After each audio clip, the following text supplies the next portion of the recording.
রেস্টুরেন্টে গিয়ে খাওয়া দাওয়া তো অনেক হলো, তবে আজকে আমি যে জিনিসটা আপনার সামনে দেখাতে চাইছি সেটা কিন্তু কোনো ফুড রিভিউ নয়, কোনো রেস্টুরেন্ট রিভিউ নয়। আজকে এসেছি কোন্নগরের কিছু দর্শনীয় জায়গাকে এই চ্যানেলের মাধ্যমে আপনাদের কাছে তুলে ধরার জন্য। যেমনটা আমি আগেও বলেছিলাম যে এই চ্যানেলের মধ্যে শুধুমাত্র যে ফুড রিভিউ বা রেস্টুরেন্ট রিভিউ বা এই ধরনের ফ্যামিলি ব্লগিং থাকবে তা কিন্তু নয়। বিভিন্ন ধরনের আমাদের লোকালিটির মধ্যে যে দর্শনীয় জায়গা আছে সেগুলোকে কভার করা কিন্তু এই চ্যানেলের একটা মোটো।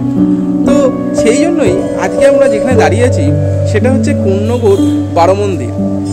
আর এখন আমি যেখানটা ঠিক দাঁড়িয়ে আছি সেটা হচ্ছে কোন্নগর বারোমন্দির ঘাটের ঠিক সামনে।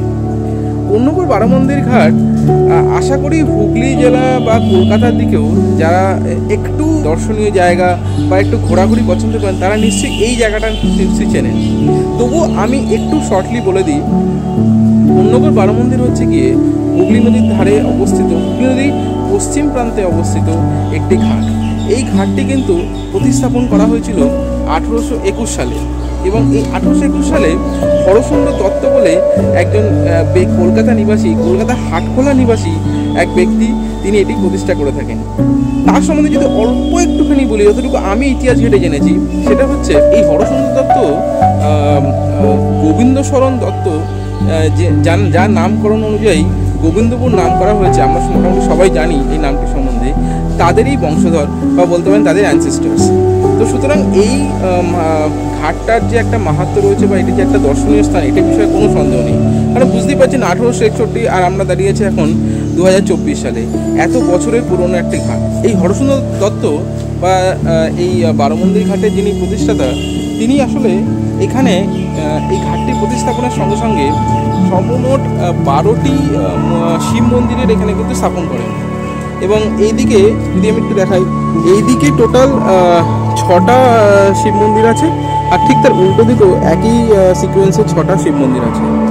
এই শিব মন্দিরগুলো স্থাপন করেন এবং এখানে বর্তমানে মিউনিসিপ্যালিটির তরফ থেকে বেশ সুন্দরভাবে রক্ষণাবেক্ষণ করা হয়। এখানে বেশ একটা পার্কের ব্যবস্থা করা আছে। আমি সমস্ত বিষয়টি আপনাদের দেখাবো, তবে এইটুকুনি বলতে পারি যে এই জায়গাটা কিন্তু সত্যি একটা খুব সুন্দর জায়গা। ফ্যামিলি নিয়ে আসা যায়। এখানে কিন্তু প্রতিদিন নিত্য পুজো হয়, শিবের পুজো হয়, এবং গঙ্গার যে একটা সুন্দর ভিউ আছে সেটাও কিন্তু এখানে উপভোগ করার মতো। সুতরাং সর্বমোট মিলিয়ে এই জায়গাটা যেমন একটা হিস্টোরিক্যাল প্লেস, ঠিক ততটাই কিন্তু সুন্দর একটা ঘোরারও জায়গা। চলুন এবার দেখিয়ে দিই এই বারোমন্দির ঘাটে কী কী দেখার জিনিস আছে। সর্বপ্রথম আমরা যে যতগুলো শিব মন্দির আছে সেগুলোতে একবার আমরা যাই। এখানে দেখুন এক এক করে কতগুলো শিব মন্দির আছে এখানে। এটা একটা শিব মন্দির।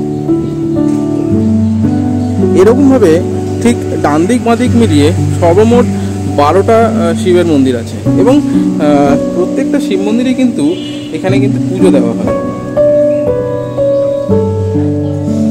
সবকটার মুখ কিন্তু এই গঙ্গার দিক করেই রাখা আছে। এই দেখুন, প্রত্যেকটাতে কিন্তু প্রতিদিন এখানে নিত্য পুজোর ব্যবস্থাও আছে।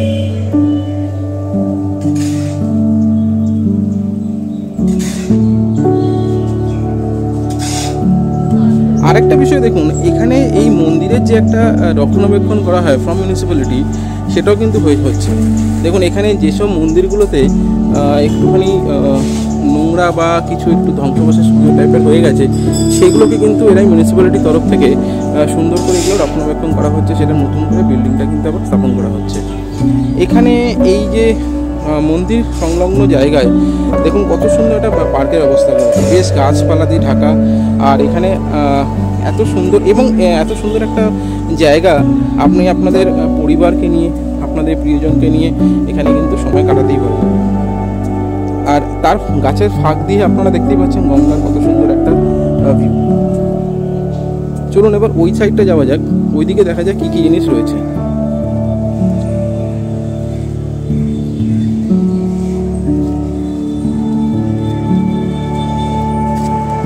কোন্নগর নিবাসী বা হুগলি জেলায় যারা থাকেন তাদের কাছে কিন্তু এই স্থানটা কিন্তু যথেষ্টই একটা গুরুত্বপূর্ণ জায়গা।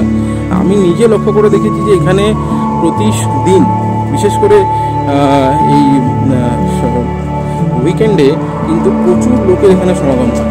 চলুন এবার যাওয়া যাক এই দিকের ছটে মন্দিরটি দর্শন করতে।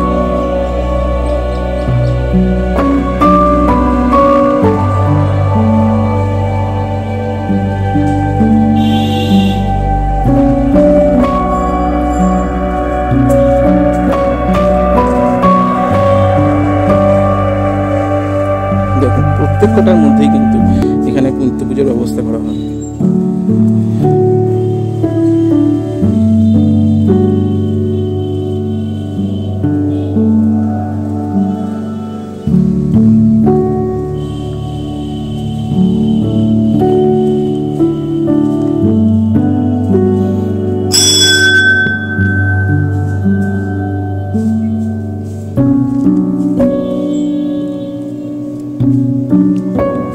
আর যেমনটি বলেছিলাম যে এইখানে প্রকৃতির মানে বিশেষ করে গাছপালা এত সুন্দর করে এখানে রক্ষণাবেক্ষণ করা হয় যে এই জায়গাটা সত্যি খুব ভালো। এত গরমের মধ্যেও এখানে এত গাছপালা রাখা আছে, সেজন্য এত ছাওয়া, মানুষ এখানে নিশ্চিন্ত মনে দুদণ্ড সময় কিন্তু এখানে কাটিয়ে যেতে পারে।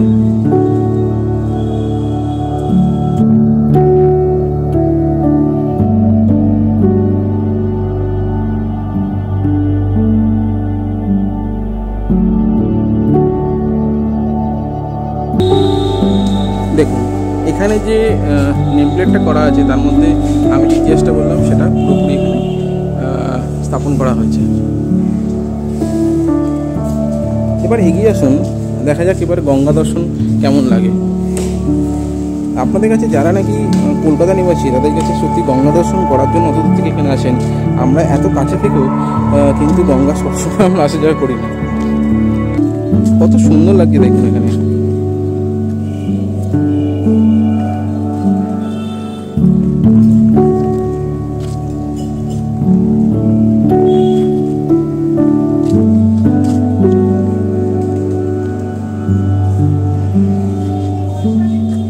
আর এই হচ্ছে সেই ঘাট।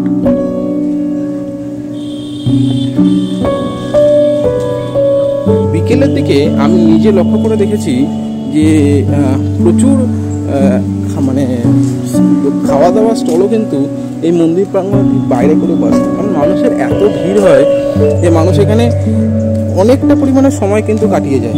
আচ্ছা, এই মন্দিরে কিন্তু আর একটি ভালো দর্শনীয় জায়গা আছে, সেটি হচ্ছে জগন্নাথ দেবের মূর্তিও কিন্তু এখানে স্থাপন করা হয়েছে। জয় জগন্নাথ।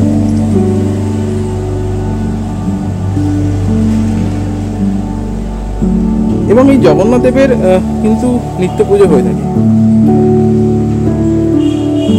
আশা করছি আমাদের এই প্রয়াসটাকে আপনারা নিশ্চয়ই অ্যাপ্রিসিয়েট করবেন এবং কোন্নগরকে, আমার প্রাণের শহর কোন্নগরকে অবশ্যই আপনারা ভালোবাসবেন। এখানে অবশ্যই আসবেন, একটা খুব ভালো সময় কিন্তু আপনি কাটিয়ে দেবেন। এবার আমরা এসে গেছি কোন্নগরে আরও একটি উল্লেখযোগ্য এবং ঐতিহাসিক একটি জায়গা। জায়গাটির নাম হচ্ছে ব্রহ্মসমাজ ঘাট। এই ব্রহ্মসমাজ ঘাটের সম্বন্ধে যদি একটু ইতিহাসের পাতাটি উল্টাই তাহলে মোটামুটি এরকম পাবো যে মহর্ষি দেবেন্দ্রনাথ ঠাকুর তার ছোট পুত্র আমাদের প্রিয় বিশ্বকবি রবীন্দ্রনাথ ঠাকুরকে নিয়ে তিনি এই ঘাট দিয়ে এসে মহাত্মা শিবচন্দ্র দেবের বাড়িতে আসা যাওয়া করতেন। ওনাদের আত্মীয়ের মধ্যে পড়তেন এবং ওনারা এখানে প্রায় মাঝে মাঝে এখানে যাতায়াত করতেন। তো সুতরাং এই ঘাটটি কিন্তু সেই মহান পুণ্যাত্মাদের পায়ের ধুলি কিন্তু এখানে পড়েছে। এবং পরবর্তীকালে এই শিবচন্দ্রদেব এই ঘাটটিকে উনি ব্রহ্মসমাজ ঘাট নামে প্রতিষ্ঠা করে এবং এখানে একটি ব্রহ্ম সমাজেরও প্রতিষ্ঠা করা হয়। দেখুন এখানে উল্টো দিকে লেখা আছে স্থাপিত 1879 খ্রিস্টাব্দ। এবং তার সঙ্গে সঙ্গে আরেকটা জিনিসও দেখার বিষয় যে এখানে কিন্তু লেখা আছে কোন্নগর ব্রহ্মসমাজ ঘাট কিন্তু এখন একটা হেরিটেজ বিল্ডিং।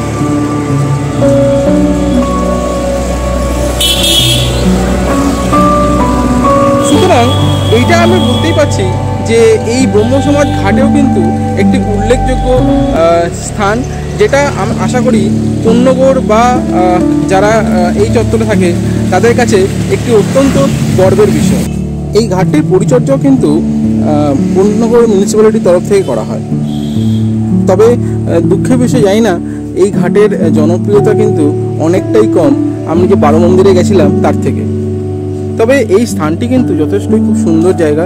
আপনি দেখতেই পাচ্ছেন যে ঘাটটা কিন্তু খুব সুন্দর করে বাঁধিয়ে রাখা হয়েছে এবং সেখান দিয়ে কিন্তু মানুষের যাতায়াতের জন্য খুবই সুবিধা করা হয়। কোন্নগর ব্রহ্মসমাজী ঘাটের ঠিক পাশেই যে বিল্ডিংটি রয়েছে সেটি হচ্ছে কোন্নগর হিন্দু বালিকা উচ্চ বিদ্যালয়, মানে হচ্ছে কোন্নগর গার্লস হাই স্কুল। এটি স্থাপন দেখুন 1860 খ্রিস্টাব্দ, মানে এটা বোঝাই যাচ্ছে যে এটাও কিন্তু যথেষ্ট পুরনো একটি বিল্ডিং এবং এটার এখন নতুন একটি সংস্করণ করা হয়েছে এই বিল্ডিংটি। মানে এখন Konnagar girls high school basically দুটো বিল্ডিং রয়েছে, এটা হচ্ছে আদি বিল্ডিং, এটা হচ্ছে নতুন বিল্ডিং। তার থেকে যদি আরেকটুখানি এগিয়ে যাই, এটা আমরা যাচ্ছি হচ্ছে টুয়ার্ডস হিন্দ মোটর বা উত্তরপাড়ার দিকে, তাহলে ঠিক পাশেই যেটা রয়েছে সেটা হচ্ছে একটি library, Konnagar public library and free reading room. এটাও দেখুন স্থাপিত রয়েছে 1858 খ্রিস্টাব্দ।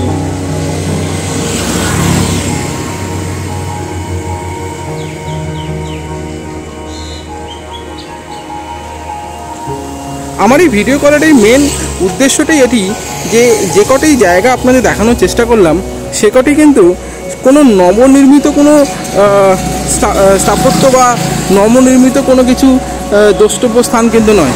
অতি প্রাচীন এরা এসব বিল্ডিং বা এসব জায়গাগুলো, যেটা হয়তো আমরা অনেকেই জানি বা অনেকের কাছে এখনও পর্যন্ত অজানা রয়েছে, সেই বিষয়গুলোকে শুধু আমরা এখন তুলে ধরার চেষ্টা করছি। সামনে আরও একটা জায়গাও ছিল যেটি বেসিক্যালি একটা মন্দির ছিল, যেটা রাজরাজেশ্বরী মন্দির নামে খ্যাত। সেখানেও আমি গেছিলাম, কিন্তু তারা বললেন যে এখানে নাকি ফটোগ্রাফি বা ভিডিও করা অ্যালাউ নয়। তো সুতরাং আমি তাদের যে ডিসিশন আছে বা তাদের যে চিন্তাভাবনা আছে তাদেরকে সম্মান জানিয়ে ওখান থেকে আমি বেরিয়ে এসেছি। ওখানে কোনো রকম ভিডিও বা ফটোগ্রাফি আমি এখানে করিনি, বাট ওটাও কিন্তু আপনারা দেখতে পারেন। আমার রেকমেন্ডেড যদি কোনো মন্দির বলেন সেটাও এটার মধ্যে কিন্তু রাজরাজেশ্বরী মন্দিরটাও কিন্তু অবশ্যই পড়ে। পলান ফ্যামিলির তরফ থেকে এটি একটি ছোট্ট প্রয়াস। আপনাদের এই ভিডিওটি কেমন লাগলো বা এই ধরনের ভিডিও আপনারা আরও দেখতে চান কি না অবশ্যই আমাদেরকে কমেন্টস করে জানাবেন। যদি ভিডিওটা ভালো লাগে তাহলে প্লিজ ভিডিওটাকে লাইক করে দেবেন। চ্যানেলে যদি নতুন থাকেন তাহলে প্লিজ চ্যানেলটাকে একটু সাবস্ক্রাইব করে দেবেন আর আমাদের গ্রো করতে একটু হেল্প করে দিন। তাহলে আমরা আরও নতুন নতুন কিছু জিনিস নিয়ে এই চ্যানেলের মাধ্যমে আপনাদের কাছে প্রতিস্থাপন করার চেষ্টা করব। দেখা হচ্ছে আরেকটা নতুন দিনের সম্পূর্ণ নতুন একটি ব্লগে। Till then, good bye, tata.